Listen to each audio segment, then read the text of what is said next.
Hello. Welcome to the 360 Method, a weekly podcast where we chat about everything Autism 360. Every week, we'll be catching you up with what's going on in the program, chatting with team members, and talking all things mindset, as well as exploring relevant ideas that autism parents think about. This week, we are pulling back the curtain and giving you a sneak peek into one of the guest speaker lectures that program members get access to. Dr. Alexandra Arena specialises in educational psychology and speech pathology. And today she's going to talk about how we can use social thinking and improvisation to support especially our older autistic kids to connect with their peers in meaningful ways. So I'm your host, Ella Bailey. I'm an Autism 360 veteran coach and explorer of all things parenting support. Before becoming an Autism 360 team member, I worked in psychological research and in behavioral psychology. Welcome to you, our lovely listeners. We care about your thoughts and your experiences. So whether you're a program member or not, we would love to hear from you. Please drop us a line at hello@autism360.com. We would love feedback. We would love questions. And if you have any questions for any of our previous guests, please feel free to email them in and we will get those people back on to answer your questions. So I'm going to hand you over to Dr. Ali Arena, who's going to talk about improvisation and social thinking. Hi, everybody. My name is Ali Arena. My background is in educational psychology, speech therapy, and behavior analytics. But what I really love is all things social, how to handle kind of like quirky language sometimes, how to help children make better friendships, how to navigate friendships, all of that. That is my favorite stuff to talk about. And I found out about social thinking, which is sort of just a form of therapy that you can use. I always use it in supplements with other things. Probably like 10 years ago. It's not a few years ago. And I've been using parts of it in therapy for a long time. And I really like it because it's just functional. It's a lot about what's really happening in language. And then I really like to talk to families about improv because we all can model being flexible, right? And going with the flow. And it's just a nice way to kind of have some tools to know that you could do that. Okay, so let's go to our next slide. So social thinking, what it is it's literally what we do when we interact with others. And that is really weird that it typed it twice. I'm so sorry about that. I will edit that for everybody. But it literally is what we do, right? We are always social thinking when we're in conversation. So what I mean by that is, as I'm talking, you're all looking at me. Some of you are nodding your head. Like I can see that you're giving me social cues. You're listening. You're seeing like, oh, does what she's saying even apply to my child or my life, right? That's social thinking. I'm just constantly taking in what's happening.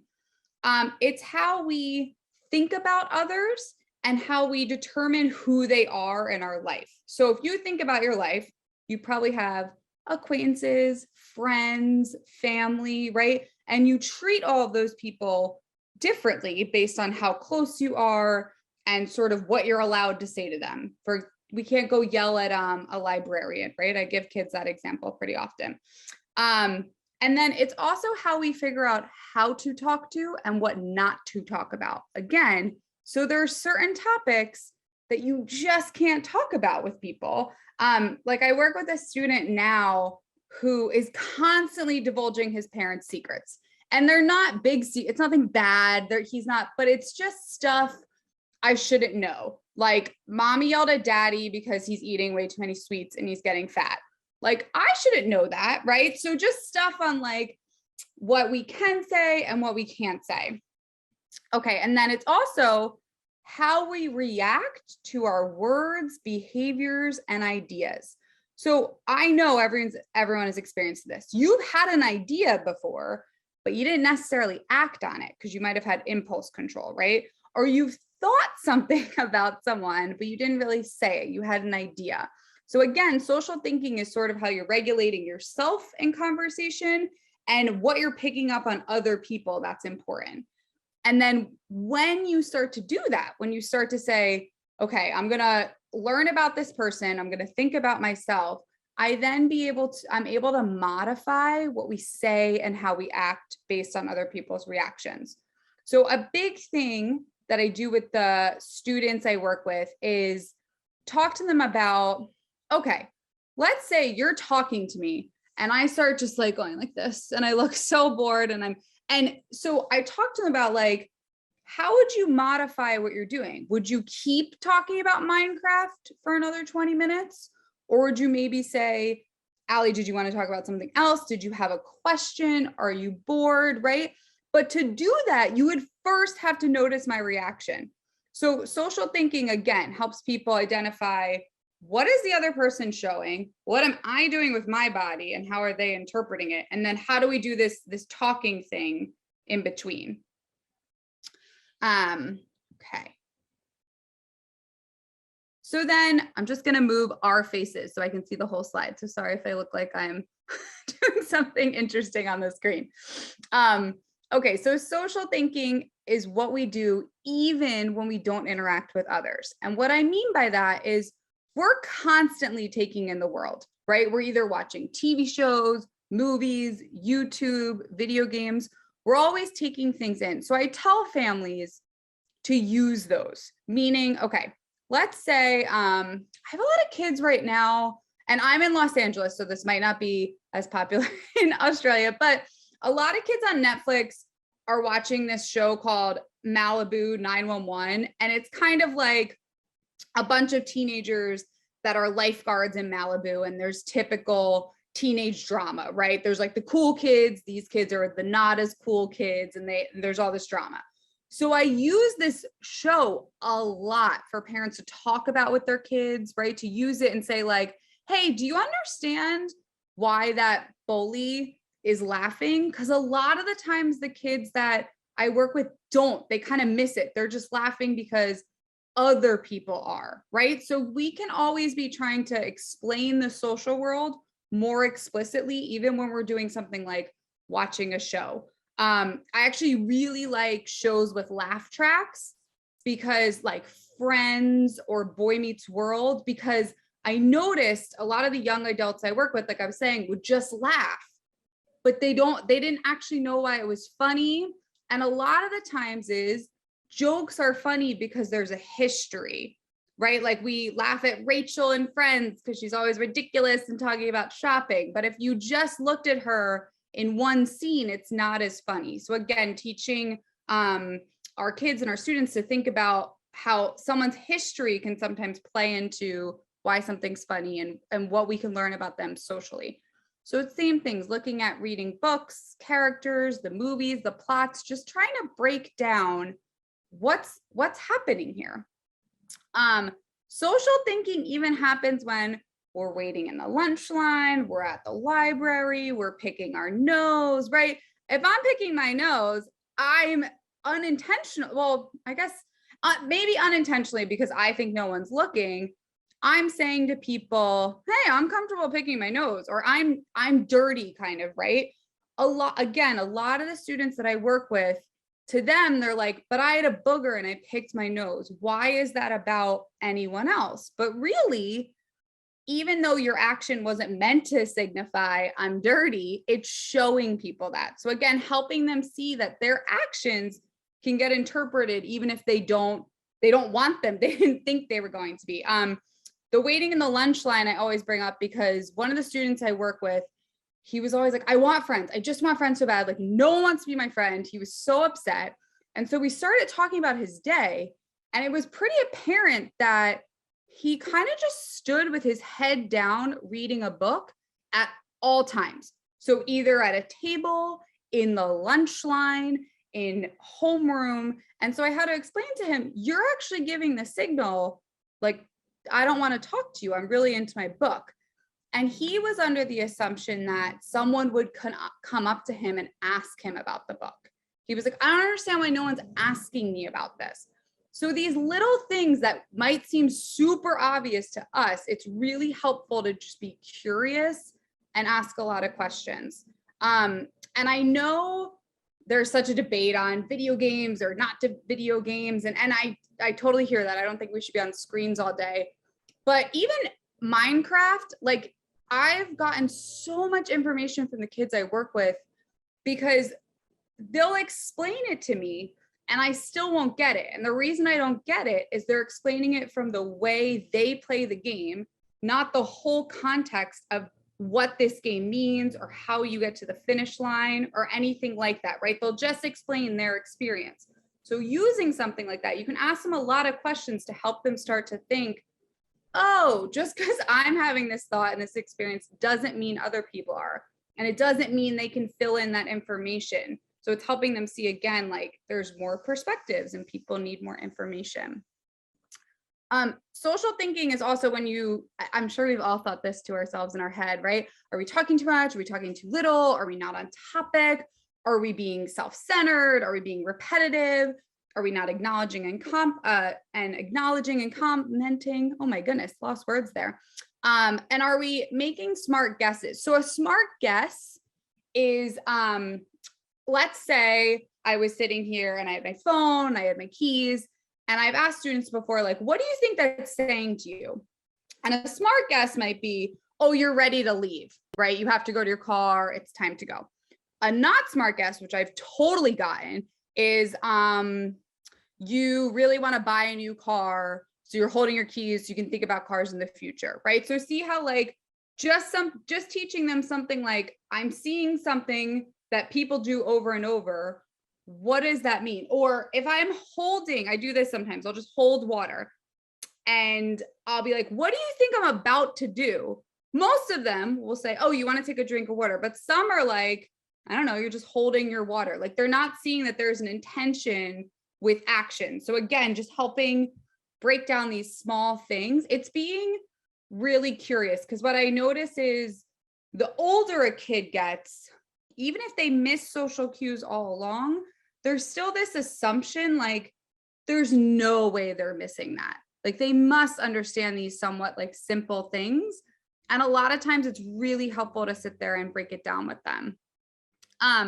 Sometimes for commenting and acknowledging, I'll do an activity called ask versus tell. So I have a lot of students who are tellers. They want to tell me everything. They give me all the information about their interests, which I'm normally genuinely interested in getting all that information. Or I have students who ask me a ton. So like, Allie, what did you do this weekend? Okay, who was there? What kind of dog do you have? How old's your dog? Has your dog ever eaten, I don't know, a specific dog food, right? They'll just ask. So conversation though is a back and a forth. So a lot of times I'll literally write down on a piece of paper, like I'll tally for them how many questions they asked me and how many times they just said something like, oh, I noticed you're wearing glasses today. I actually had a student do that today and it made me so happy. He like noticed I don't normally wear glasses. He noticed it. He commented.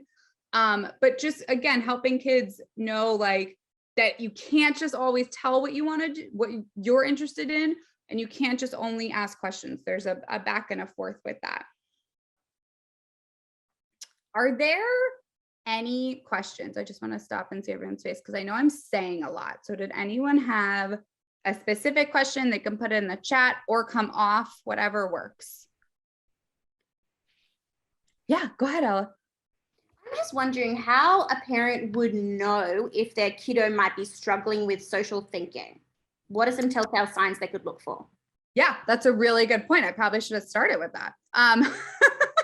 So again, these are going to be kids that you're hearing maybe comments from parents like they're not having as many play dates with them, or they're getting sent home for something. So I was just talking to someone and her son got sent home because to him, you always use goggles when swimming.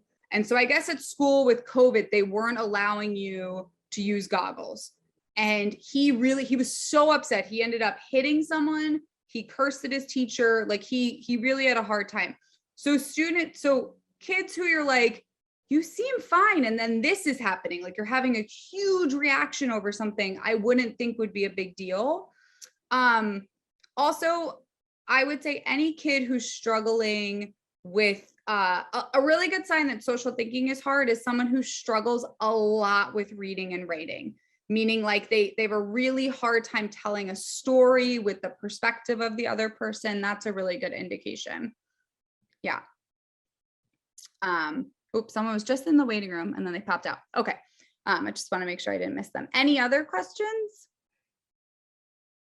No. Okay. All right. I'm going to go back to, oh yeah, go ahead, Blanca. Oh, I think you're muted. There we go. Sorry. I had to make a phone call, so I only just joined in as you started recording. It's really interesting. This is the first time I've seen you explaining the perspective where they might not be able to, they're laughing, but because I've noticed both my kids are suspected to be on the spectrum. My son is diagnosed with several things. My daughter, I'm trying to get her diagnosed before she turns 7, so we can get her help. But they're very, very different. And I've noticed that with my daughter, she rambles and she talks, but there's no direction. When as my son, he's like the example you just gave, that he goggles. He has to have, if you go swimming, you have to have goggles. Mm-hmm. And if someone says no, he absolutely flips his lid and goes berserk.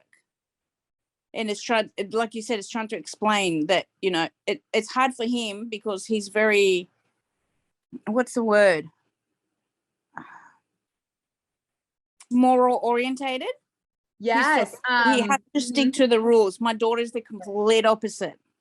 Right. So I just want to say thank you, because it's given me a more of a different approach to approach both my kids, rather than not knowing what to do with my daughter and putting all my eggs in one basket with my son. So I thank you for that. Well, good. No, I'm happy that's helpful. And I think you brought up a really good point. I like social thinking a lot too, because a lot of the kids we work with, and I'm sure people can relate to this, it's that black and white, like this or that, and very, I like how you said moral thinking, because I have a lot of kids who are just like, no, that person is dumb if they actually think, the world is flat or something, right? Like that's a little extreme, but it's really hard for them to understand how you could possibly have a different perspective, especially on something that's supposed to be an obvious rule. So I really like this too, because it's within the program, like we really talk about perspective, and we talk a lot about, the difference between being right and also just wanting to connect with someone. That's higher level. I would do that more with like a 20-year-old, but there's a difference there, right? Like we can all do this, even probably in our romantic relationships. We can either be like right, or we can try to get to a collaborative place. So social thinking also looks at that. Let me see, what slide was I on? Okay. So we're going to get into some activity ideas. Okay. So like I've been saying, one of the big things in social thinking is perspective taking. So literally just the thought that my thoughts are not the same as other people's.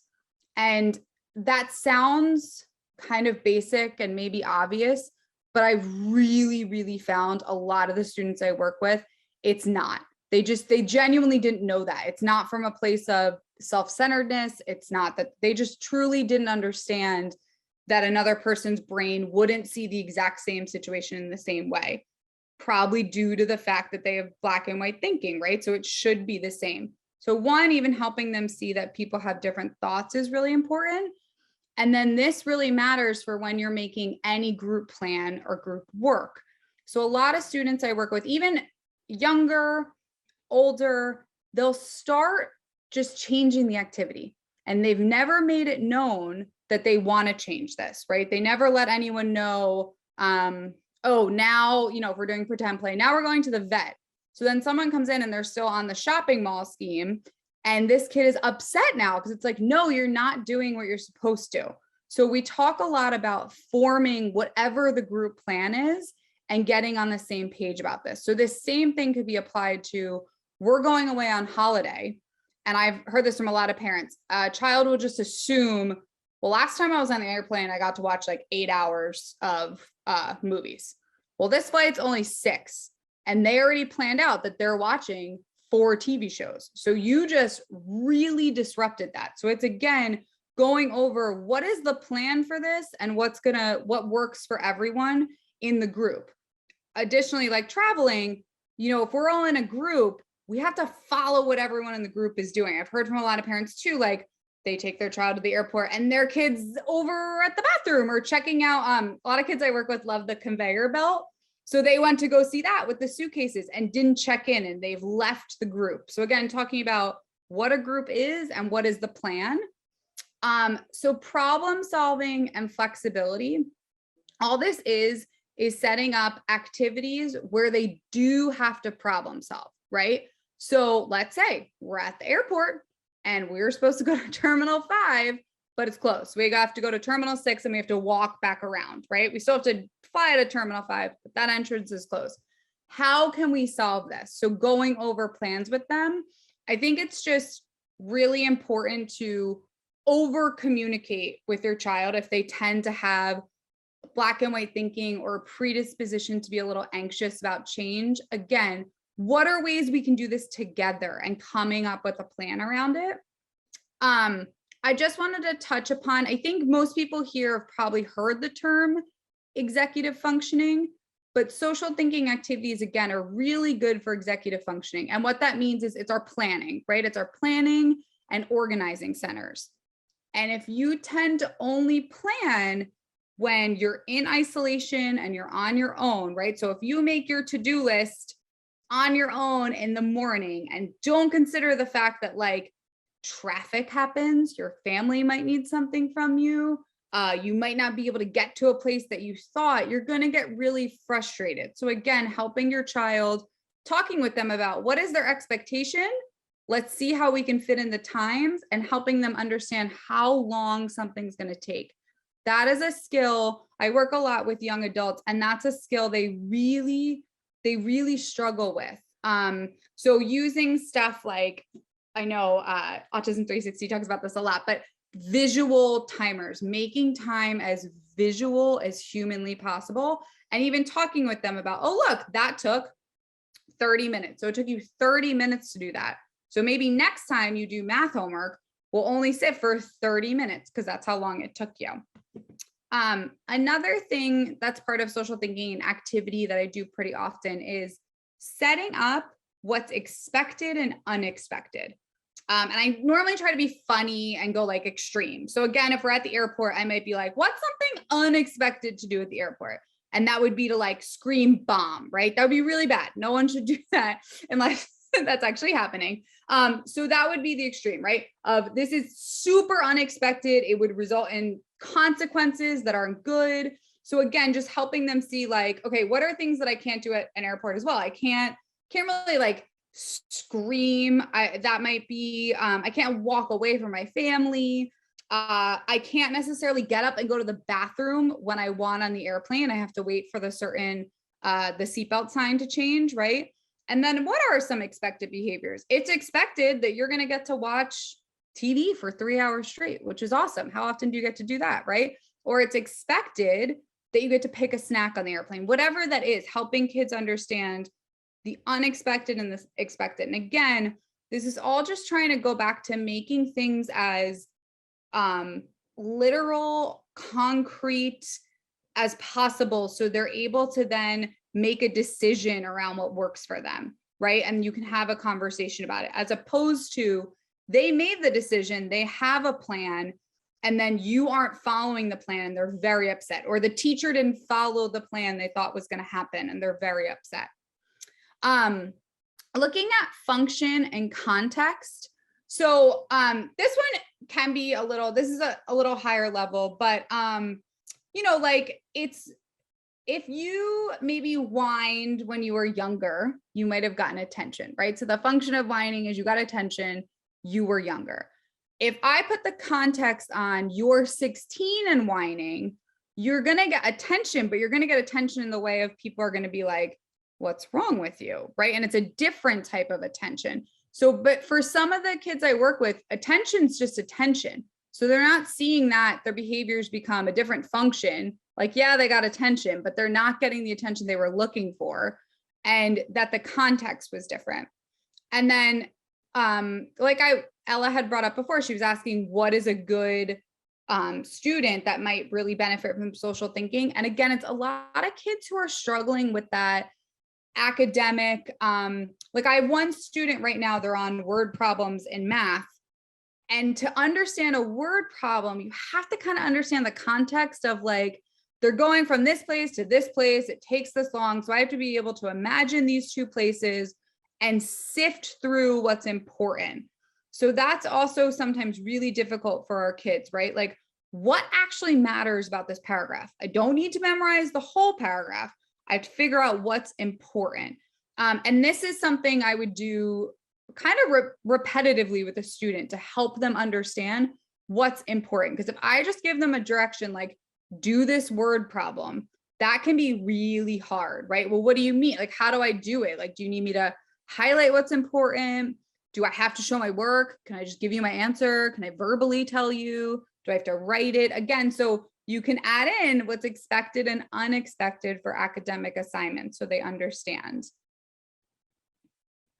Okay, so last thing is, I kind of talked about this as well, but just at home, I love using videos, pictures even from when they were younger, and you're having them sort of tell a story about that or seeing if they remember things. It's just another really good way to get the social language going. Also, what do we talk about socially? What we've done and what we like. So helping kids and reminding them, oh yeah, I actually do have stuff to talk about. I hear that so much from my teenagers. Well, I'm boring or I'm lonely. And I'm like, you're not boring at all. You tell me cool things every time we talk that I'm genuinely interested in. So I have something called like a friend file for each of the students that I work with. And I write down all the things that I know about them and that I think are really cool and fun topics. And I keep that for them so they have a reference if they're ever like, I don't know what I'm supposed to talk about. I also have them do that for me. So they all have, I just call them Allie files. I'm sure there could be a better name, but something simple like, they know that I'm a woman. They also know that I just got married and I have a dog, right? So now if they want it, they can ask me questions about my dog. They also know that I like elephants. So they could ask me questions about elephants. I also do an activity with them where I might say, what do you know about a person just by looking at them or looking in their environment? Like I have a lot of pictures. And I often do that because I actually have a little elephant tattoo, and a lot of them never ever notice it. And then once they do, they go, oh, that means you like elephants. So a lot of people have these little cues that they're not thinking to look for. So again, a picture, like a still frame, is a really good way for them to talk about stuff they've done, learn more about people in their life just by looking at them. And I also really like the freeze frame video.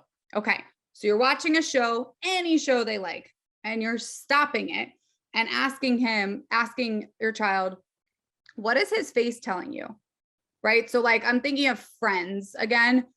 They're all very animated actors. They're always doing big things with their face, their hands. You're trying to get at what are the nonverbal cues these people are giving, right? And then you could even take it a step further.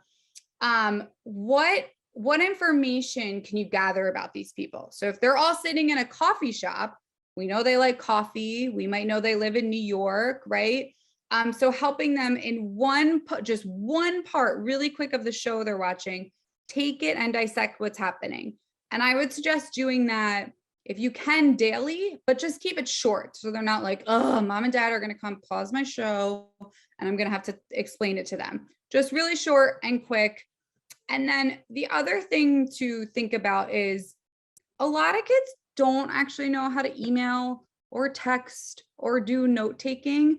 This is another area I'd really say that it's important to like think about explicitly talking about and using some of those principles of social thinking. Like, can my child take perspective and do they understand what the other person's thinking? Does my child know what's expected and unexpected in these instances? Does my child have a script they can go back to and think about of ways to email, right? So just thinking about all these things to make it easier. Another thing I have a lot of the people I work with do is start getting really familiar with the weather app. So again, social thinking is being aware of your world. So many kids I work with have no idea what the weather is going to be. How are they going to feel? But like by 15, we want them to be able to look at a weather app and maybe get dressed for what's going to be appropriate for the day, right?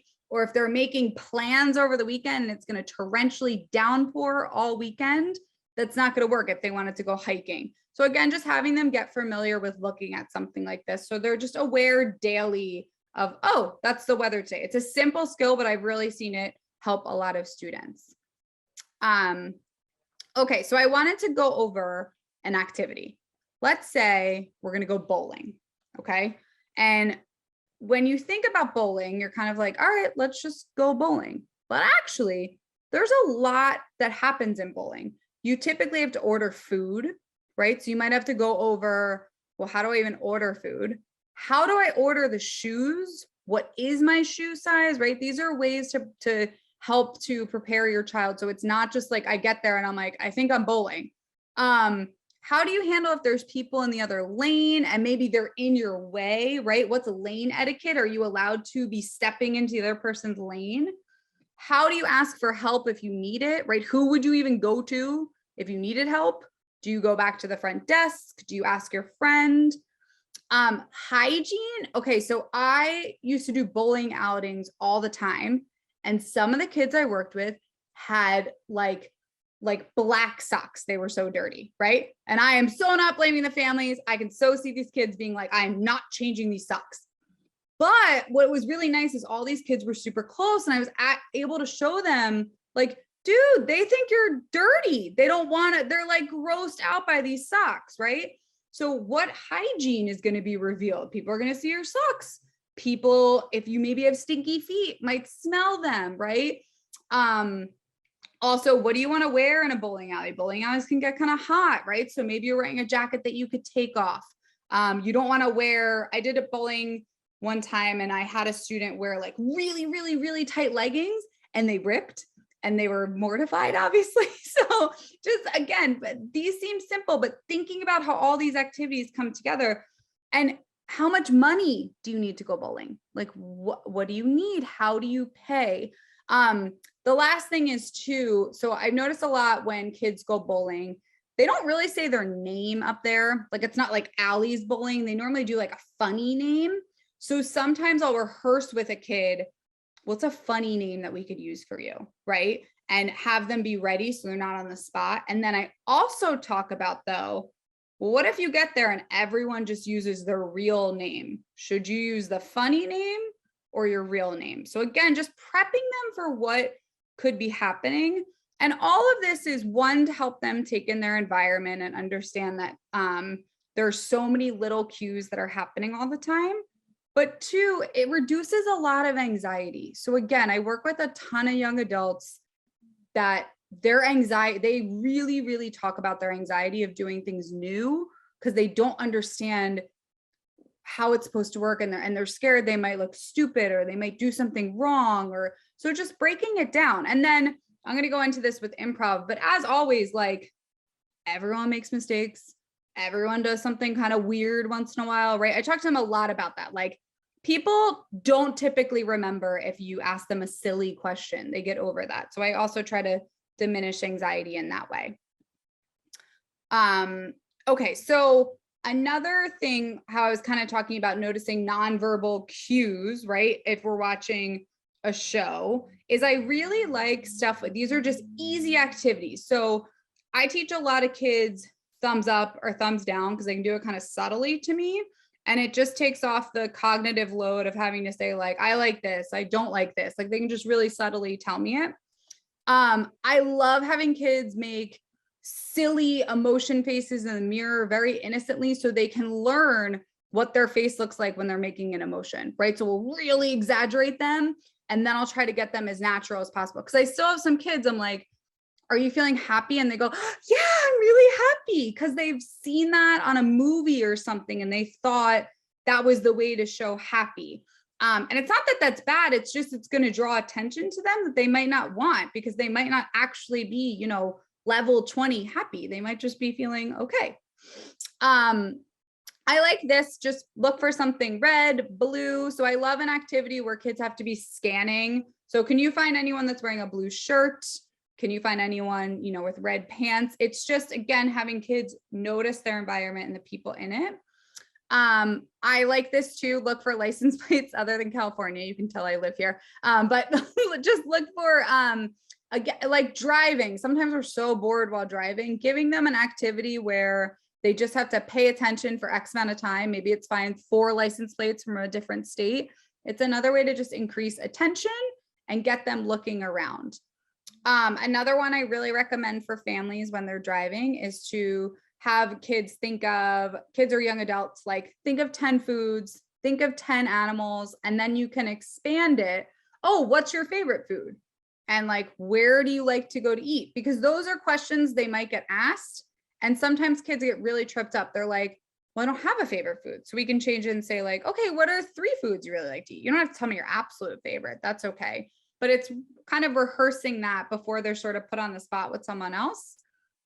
In the same thought, you know, talking about like, what are things that you like and what are things that you don't like? Again, seems like it should be really obvious, but sometimes kids have really hard time articulating numerous things that they like and don't like. They kind of get stuck in like, I don't know, I like Minecraft and like, I don't really like sports. And then once they kind of box themselves into those 2 things, it's really hard to be like, oh, you should try this new thing. And they're like, nope, I don't like sports. I'm not doing it. I only like Minecraft. So they won't do other things. And then like I was saying before, it's just really important as a parent, make mistakes, be silly, own your mistakes, right? We're going to get into that in improv. But again, like so often I have kids who are anxious and kind of perfectionists and they're so scared they're going to do something wrong. Truth is, we all make mistakes constantly, probably daily we're making a mistake, right? So I do a lot of talking to the students I work with, like, this is the mistake I made today, flat out telling them so they're hearing that someone else is doing that. Okay, any questions really quick? Because I feel like I'm talking pretty fast. I want to make sure I'm getting through stuff. No, we good? Okay, I'm just going to take a sip of water and I will reopen it. All righty. Let's see. All righty. So a last big part of social thinking is a thinking about some idioms that your child might be hearing. So like, hey, hang on, like, let's cool it, chill out, like, give it your best shot. Are you on the ball? Like, wrap it up. I worked with a girl one time that she was like, oh my gosh, he's so hot. But she didn't, like, she was talking about her gym teacher. That's not what she was trying to say. He was like cool, but she didn't understand how this was being used. So literally like asking your kids sometimes, like, do you know what that means? And checking in, because sometimes they might be like, yeah, I know what it means. And then they really might be missing that. I feel like people are moving away from this a little bit, but people used to talk in idioms all the time. My students would be like, I don't know what they're saying. Or like something like chill out. Some of the students I work with hate hearing that. Like, stop, that makes no sense. Like, how do you want me to chill out? I'm already really stressed out, right? Like, I'm already really frustrated. So talking to them about like, all right, you might dislike the phrase, but what's that person really getting at? Why are they saying that? Is there a different way you want someone to say that to you? And what can you still do in that circumstance? Okay, and so Michelle Garcia Winner, who is the creator of social thinking, she says, before you act and speak socially, you need to be able to think socially. So I just want to say, all of you, thank you for keeping your eyes, your body, and your brain in the group, meaning none of you walked away. You all were looking at me. I could tell you're listening. You were nodding your head, right? So before you even can talk, you have to be able to think and take in the world socially. I think that's really important to think about. And I really like, this is William Glasser's just a famous linguistics researcher, but he talks about how we learn 10% of what we read, 20% of what we hear, 30% of what we see, 50% of what we see and hear, and 70% of what we discuss with others. So again, it is really important to make sure they're seeing it and they're hearing it. but it's also really helpful to have a discussion with someone so they can really integrate it and understand. That's important. Okay, so improv, I don't know if anyone watched The Office. This is Michael from The Office, who apparently improved majority of the show. So the reason I like to have social thinking and improv together is I kind of was just talking about you need structure, you're kind of over communicating, you're giving them a lot. And that is all very important. I just also don't want parents to feel like they have to be rigid then and explain everything and never be flexible, because it is really important to be flexible. So improv, right, is the act of improvising, and it's being summarized as being in the moment and responding to unexpected situations in a way that makes use of an individual's strength while also connecting with the world around them. So this is really important, because even if you prep your kid for everything, something unexpected is still going to happen. There's no way you can avoid it. And a lot of the kids I work with, when I first started improv with them, are like, oh my God, you're so annoying. That couldn't actually happen. That's not real. But others, eventually, they kind of give in and they're like, okay, all right, fine. I can get over this. Like, I'll move past this a little bit quicker. So it's just a strategy to help them feel a little bit more relaxed and to feel less rigid. So the way I use improv a lot, we're going to play a game at the end, is like, I'm just silly. I say things that like are just really off base. They don't make sense. And I kind of have them work through the like, oh, that was so dumb with me as opposed to another peer, right? Because again, teachers are going to say things they think are like ridiculous, friends. But if we show how annoyed we are at that person, we might actually lose the friendship. And if we're able to kind of be more flexible and be like, oh, okay, I guess that makes sense for them, whatever, and move on, it makes a big difference.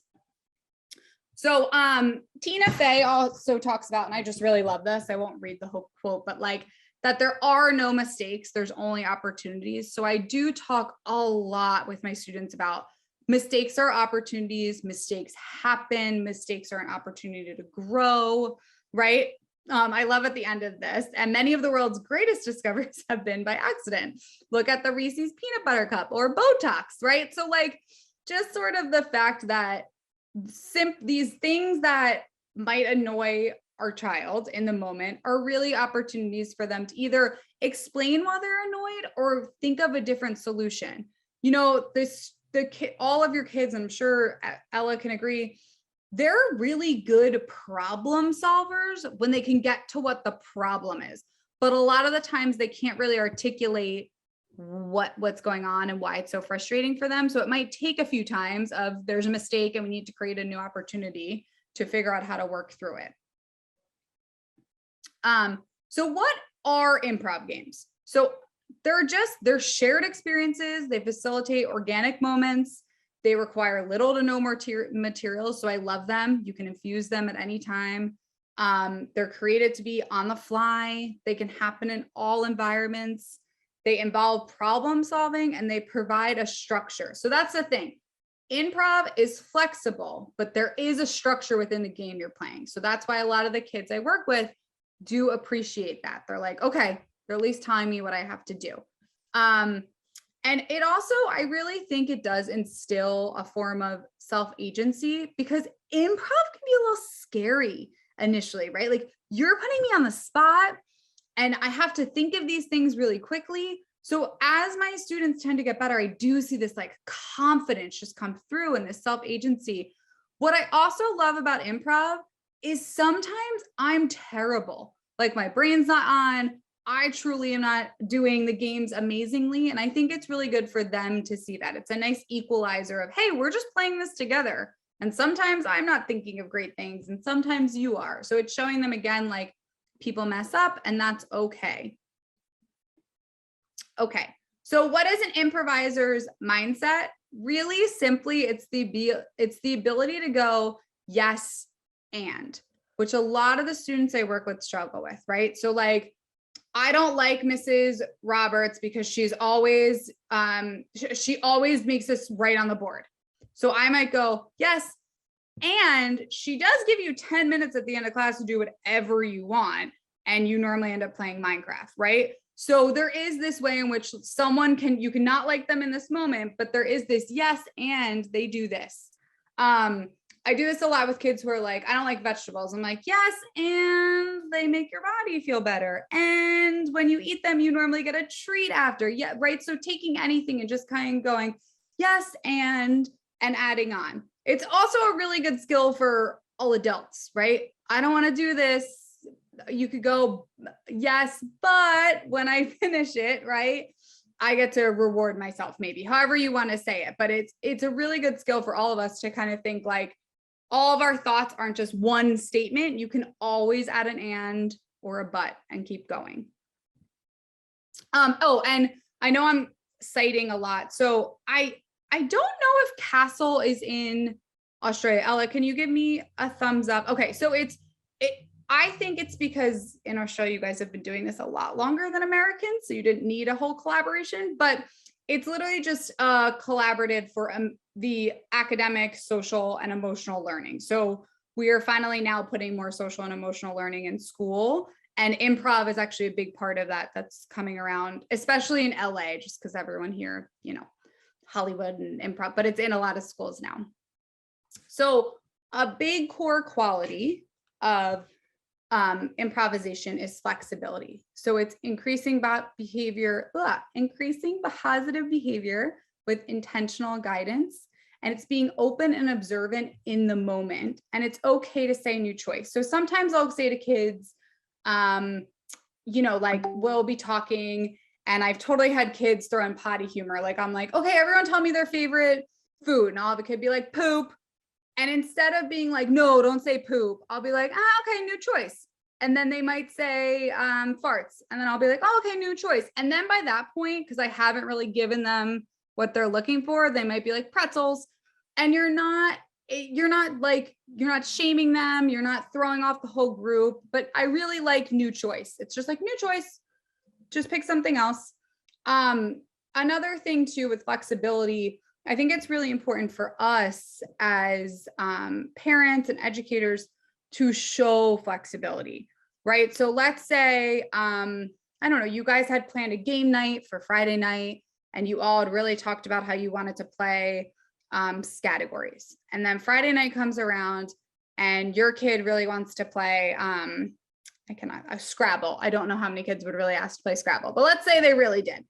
So you could choose to either be like, no, we talked about categories, like we're doing categories, or you could use it as a moment to be like, yeah, you know what? I'm excited that you want to play this game. Let's be flexible and change it up. So just showing flexibility.